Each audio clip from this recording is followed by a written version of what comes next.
Sumkam qo'limdan yerga tushib ketdi. Zarb ovozi butun hovlini uyg'otib yuborgandek bo'ldi. Lekin ular buni eshitmadi. Ular bir-birining ko'ziga butunlay cho'kib ketgan edi. Kelinim Nigina va mutlaqo begona yigit. Mening oshxonamda. Mening muqaddas deb bilgan uyimda. Ular yonma-yon o'tirib xamir yoyishardi. Yigitning barmoqlari tasodifan Niginaning qo'llariga tegib ketardi. Nigina shunday jilmayardiki, men bu kulgini hech qachon ko'rmagandim. Mening o'g'limning yonida u hech qachon bunday yashnamasdi. O'sha damda tomirlarimda qon muzlab qoldi. Men orqaga tisarildim. Tomog'imga achchiq va qattiq bir narsa tiqildi.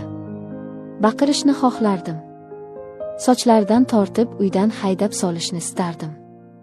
Axir men o'g'lim Sardor uchun butun umrimni bergandim. Uyqu ko'rmay, tinim bilmay ishladim. Uni o'qitdim, uylantirdim. Katta uy qildim deb osmonlarda yurardim. Nigina chiroyli, juda odobli qiz edi. Unga hamma narsani erinmay o'rgatdim. Men uni o'z bolamdek yaxshi ko'rardim. Lekin hozir ko'z oldimda nimalar bo'lyapti, men qattiq tomoq qirdim. Ular seskanib o'ziga keldi. Niginaning rangida umuman qon qolmadi. Begona yigit o'rnidan sapchib turdi. Uning ko'zlarida qo'rquv emas, qandaydir cheksiz og'riq bor edi. U boshini egib, shoshilib chiqib ketdi. Men Niginaga qattiq tikildim. Menga qarab qotib qolgandi. "Nima qilyapsan?" dedim butun vujudim titrab. "O'g'limning uyini nega bulg'ayapsan?" Nigina tizzasiga cho'kdi. Yuzini issiq yosh yuvdi. U tinmay yig'lab kechirim so'rardi. "Bu bir daqiqalik ojizlik", derdi u yalinib. Men unga javob bermadim. Xonamga kirdim va eshikni qulfladim. O'sha kecha tonggacha uxlay olmadim. Yuragim g'azab va cheksiz alamga to'ldi. O'g'limga aytsam, uning oilasi parchalanadi. Aytmasam, bu og'ir vijdon azobi meni kemiradi. Ertasiga Nigina yana oldimga keldi. Oyoqlarimga yiqildi. Meni ishontirishga urindi. Men uni kechirishga qaror qildim. "Bu sirni hech qachon qayta eslatma", dedim qat'iy ohangda. "Sardorni sindirishni xohlamayman." Shundan keyin Nigina butunlay o'zgardi. U yanada itoatkor, yanada sokin bo'lib qoldi. Atrofdagilar bizni eng baxtli oila deb o'ylardi. Men ham o'zimni farishtadek his qilardim. Oila butunligini saqlab qolgan qahramondek edim. Ammo men qattiq adashgan ekanman. Hammasi endi boshlanayotgan ekan. Kechirish oilani asrab qoladi deyishadi. Bu g'irt yolg'on ekan. Mening kechirimim uni sovuq qafasga tashladi. Oylar o'tdi. Men uni diqqat bilan kuzatardim. Uning ko'zlaridagi oliv butunlay o'chgan edi. U xuddi jonsiz, charchagan qo'g'irchoqqa aylanib qoldi. Sardor ishdan keladi. Ovqatini yeydi, telefonga qaraydi. U xotiniga umuman qaramasdi ham. Ularning o'rtasida qandaydir qalin va sovuq devor bor edi. Bir kuni kechasi hovliga chiqdim. Niginaning xonasidan past, bo'g'iq yig'i ovozi kelardi. U pichirlab kimningdir ismini aytardi. "Jasur, meni bu yerdan qutqar." Yuragimga yirik xanjar sanchilgandek bo'ldi. Jasur. O'sha yigitning ismi. U umuman unutilmagan ekan. U bir daqiqalik ojizlik emas ekan. Men dahlizda qotib qoldim. Xotiralarim birdan uyg'ondi. 30 yil oldingi qorong'i xotiralarim. Men ham xuddi shunday ovozsiz yig'lardim. Ota-onam meni o'zim sevmagan insonga uzatishgan edi. Men butun umr sevgisiz yashadim. Erim meni faqat xizmatkor deb bilardi. Men esa ayolning qismati shu ekan deb chidardim.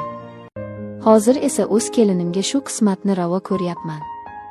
Uning hayotini o'zim barbod qilyapman. Men yotoqxonamga qaytdim. Katta ko'zguga qaradim. U yerdan menga qarigan, ruhan charchagan ayol tikilardi. Men o'z hayotimni shafqatsizlarcha qurbon qilgandim. Oila sha'ni deb erimning haqoratlariga jimgina chidagandim. O'g'limni deb ko'z yoshimni yutgandim. Lekin Sardor qanday odam bo'lib yetishdi? U xuddi otasining aynan o'zginasi edi. xudbin, qo'pol va sovuq. Kelinim mening xatoyimni yig'lab takrorlayotgan edi. Ertasi kuni Niginaning xonasiga kirdim. U hovlida edi. Javonning tagida kichik qizil daftar ko'rib qoldim. Uni o'qishim kerak emasdi. Lekin ichimdagi qandaydir kuch meni majbur qildi. Daftarni ochdim. Har bir sahifa ko'z yoshi izlari bilan to'la edi. Bugun qaynonam ko'rib qoldi. Jasur endi bu yerga kela olmaydi. Men faqat Sardorni deb yashashga majburman. Chunki qaynonam meni kechirdi. Uning cheksiz yaxshiligi mening bo'g'zimdan tutyapti. Men qulga aylandim. Nafasim siqilib ketdi. Daftarni yopdim. Mening obro'yim va mehribonligim uning jallodi ekan. Men obro' deb uni tiriklayin ko'mayotgan ekanman. Oradan 2 kun o'tdi. Sardor juda asabiy holda ishdan keldi. Nigina darhol unga choy uzatdi. Choy sal sovuqroq damlangan ekan. Sardor to'lib turgan piyolani devorga otdi. Chinni parchalari har tomonga sochilib ketdi. Men xonamdan yugurib chiqdim. Sardor Niginaning sochidan qattiq tortib turardi. Uning ko'zlarida yovvoyi g'azab yonardi. "Sen kimsan o'zi? Uyingda hech narsa ko'rmagan gado", deb baqirardi u. Men dahlizda qotib qoldim. O'g'lim, men mehribon deb o'ylagan jigarbandim. U shafqatsiz zolim ekan. Men yillar davomida ko'r bo'lib yashagan ekanman. Yoki ko'rishni xohlamaganman. "Qo'y yubor uni", deb qichqirdim men. Sardor menga hayrat bilan o'girilib qaradi. U o'z onasidan bunday keskin ovozni umuman kutmagandi. U Niginani siltab itarib yubordi. Nigina bechora yerga yiqildi. Men yugurib uning oldiga bordim. Yuzida qizil qontalash iz bor edi. O'sha lahzada ichimda qandaydir ko'rinmas ip uzilib ketdi. Men butun umr o'rnatgan soxta qoidalarim parchalandi. Men faqatgina o'g'lim uchun yashagandim. Lekin men uyimda yirtqichni o'stirgan ekanman. Sardor eshikni qattiq yopib hovliga chiqib ketdi. Men Niginani mahkam quchoqlab oldim. U jimgina qaltirab titrardi. "Nega bu azobga chidaysan?" dedim uning ko'zlariga qarab. U yoshli ko'zlarini menga tikdi. "Sizni deb, onajon. Siz yaxshi ayolsiz. O'g'lingizni juda sevasiz. Men sizning baxtingizni buza olmayman." Bu oddiy so'zlar meni butunlay ado qildi. Men uvoz tortib yig'lab yubordim. Mening farishtadek kelinim. Men uni asrash o'rniga jallodning qo'liga topshirgan ekanman. "Meni deb o'zingni o'ldirma, bolam", dedim sochlarini silab. O'sha tunda men qat'iy qaror qabul qildim. Bu qadam mening butun hayotimni ost-ust qilishi aniq edi. Lekin men endi orqaga umuman qaytmasdim. Jasurni topishim kerak edi. Niginaning telefonini yashirincha oldim. Qulflangan bloklangan raqamni topdim. O'z telefonimdan qo'ng'iroq qildim. "Jasur", dedim ovozim qattiq qaltirab. "Siz uni rostdan ham sevasizmi?" Narigi tomonda og'ir, uzoq jimlik cho'kdi. Keyin juda qat'iy ovoz eshitildi. "Jonimdan ham ortiq ko'raman, xola." Men chuqur, og'ir nafas oldim. "Unda uni hoziroq olib keting. Bugun tunda. Sardor tungi smenaga ketadi. Men nima qilayotganimni juda yaxshi bilardim. Men o'z o'g'limning oilasini o'z qo'lim bilan yo'q qilyapman. Men an'analarga, qarindoshlar gapiga tupurdim. Men bitta tirik jonni saqlab qolmoqchi edim." Tungi soat roppa-rosa 2. Nigina dahlizda qo'rqib turardi. Qo'lida kichik yirtiq sumka. Men unga hajga borish uchun yig'ib qo'ygan hamma pullarimni tutqazdim. "Buni oling. Juda uzoqqa ketinglar. Qaytib bu yerga kelmang." U yig'lab mening qo'llarimni yuziga bosardi.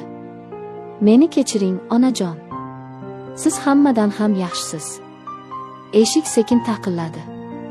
Jasur kelgan edi. Nigina eshikni ochdi va uning bag'riga otildi. Ular shunday qattiq quchoqlashdiki, men haqiqiy sevgi nimaligini hayotimda birinchi marta ochib ko'rdim. Ammo ayni shu payt ko'chada mashina chirog'i yondi. Darvoza g'iyqillab ochildi.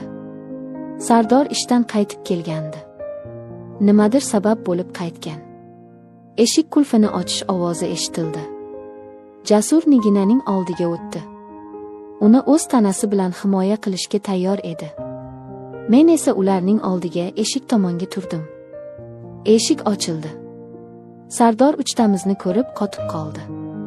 Uning sovuq nigohi avval Jasurga, keyin Niginaning sumkasiga tushdi. Uning yuzi g'azabdan burishib ketdi. Bu nima qiliq deb hayvondek bo'kirdi u. U mushtini tugib Jasurga tashlanmoqchi bo'ldi. Men o'zimni o'g'limning oldiga otdim. Uning yo'lini to'sdim. Keng yelkalari bilan ustimga bostirib kelardi. Orqaga qayt, Sardor, dedim eng qattiq ovozimda.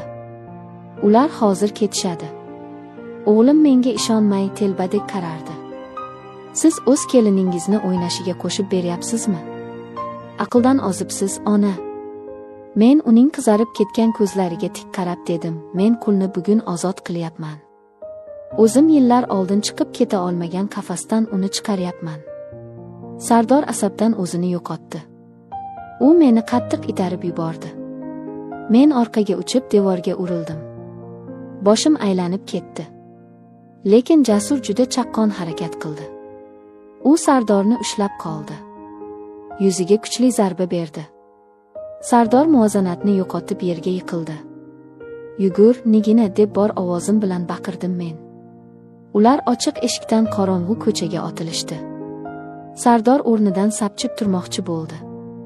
Men yerda yotgan holda uning oyog'idan mahkam quchoqlab oldim. U meni yomon so'zlar bilan so'kardi. Yulqib tashlashga urinar, yelkamga tepardi. Lekin men umuman qo'yib yubormadim. Toki ko'chada mashina motori o't olib, shinalar chinqirib uzoqlashgunicha men uning oyog'ini qo'yib yubormadim. Endi oradan roppa-rosa 3 yil o'tdi. Men kichkina eski hovlimda yolg'iz o'tiribman. Sardor men bilan umuman gaplashmaydi. U o'sha tunda uydan ketgan. Meni onalikdan oq qilganini hammaga aytgan. Qarindoshlar, butun mahalla-ko'y mendan yuz o'girishdi. O'z obro'sini o'zi to'kkan jinni ayol deyishadi ular orqamdan. Men ularga indamayman. Ular mening ichimda nima kechganini qayerdan ham bilardi. Ular fidoyilik deb ataydigan narsa aslida insonni o'ldiradigan qullik ekanini tushunishmaydi. Men ko'z yosh evaziga qurilgan baxtni tanlamadim. Kechqurunlari telefonimga bitta xabar keladi. Rasmda Nigina quyosh nurida jilmayib turibdi. Uning qo'lida o'zining jajji chaqalog'i bor. Uning yonida Jasur kulib turibdi. Niginaning ko'zlarida esa o'sha men birinchi marta oshxonada ko'rgan yorqin hayot uchquni yashnaydi. U o'z hayotini, o'z baxtini yashayapti. Men-chi? Men o'z baxtimni topa olmadim. Lekin men 20 yillik zanjirni uzdim. Zanglagan qafasni o'z qo'lim bilan sindirdim. Hozir atrofim mutlaqo jimjit. Ammo bu chuqur jimlikda qandaydir g'aroyib totli xotirjamlik bor. Men bir o'zimman. Yolg'izman. Lekin butun hayotimda birinchi marta vijdonim oldida mutlaqo erkinman. Qutqarilgan qalbning bahosi mening yolg'izligimga arziydi. Hech qachon hech kimning baxtini qafasga solmang. Chunki qafasdagi qush ertami kechmi baribir uchishni xohlaydi. Parvoz doimo yolg'ondan kuchliroq bo'ladi.